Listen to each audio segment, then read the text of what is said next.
Alamin naman natin ang update sa investigasyon ng mga otoridad sa naganap na shootout sa Atimonan, Quezon. Nasa linya po ng telepono si PNP spokesman Chief Superintendent Generoso Serbo. Magandang hapon po, General Serbo, si Kirby po. Yes, good afternoon po at sa ating mga ibang taga-subaybay. Apo, General, ano na po ang update sa inyong investigasyon sa naganap po na shootout sa Atimonan, Quezon noong linggo? Unang-una, because of that incident, the Chief PNP decided na mag-create po ng fact-finding team to go to the bottom of that incident. That is amid yung mga lumalabas na kung ano-ano mga allegations at mga at kung ano-ano istorya. Ito nga fact-finding team will be headed by General Federico Castro, the Deputy Director of CIDG, and he will be assisted ng ating mga opisina sa Crime Lab, FEO, Highway Patrol Group, the Intelligence Group, and other national support units. At katunayan kahapon, pumunta na sila sa area po ng Quezon Province para magsimula sa kanilang investigation, and it is now still ongoing. Apo, General, may mga nagsasabing grab out daw po umano ang naganap na insidente. Ano po ang inyong reaksyon tungkol po dito? Yun nga, no, specifically kaya nga ito nirelate itong fact-finding team kasi sa kautusan ng ating Chief para malaman kung ano ba ang katotohanan dito sa nangyari ito.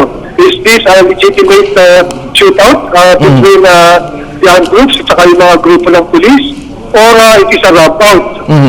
Yan na po talaga ang titignan natin, at i-consider po natin lahat to include information or possible eyewitness accounts ng mga posibleng nakakita. Opo, General, nagpahayag na rin po ang NBI, NAPOL Combat Commission on Human Rights na magsasagawa rin po sila ng kakaibang investigasyon tungkol po sa insidente. Ano po ang inyong reaksyon tungkol po dito? Yes, so we will be open to that. Wala pong itatago ang Philippine National Police. We will be very, very transparent. And with regards to these agencies na magsasagawa ng kanilang independent investigation, most definitely magiging open po kami at we will cooperate. Mensahe na lang po, General, sa mga nais pong malaman kung ano pa po yung matatagpuan o impormasyon na makakalap po tungkol po dun sa insidente. Yes, the Philippine National Police, under the leadership of General Purisima, yun nga po, based on the ng aming sinasabi na serbisyong makatotohanan, seryoso po kami na malaman kung ano man ang totoong nangyari dito sa insidente ito.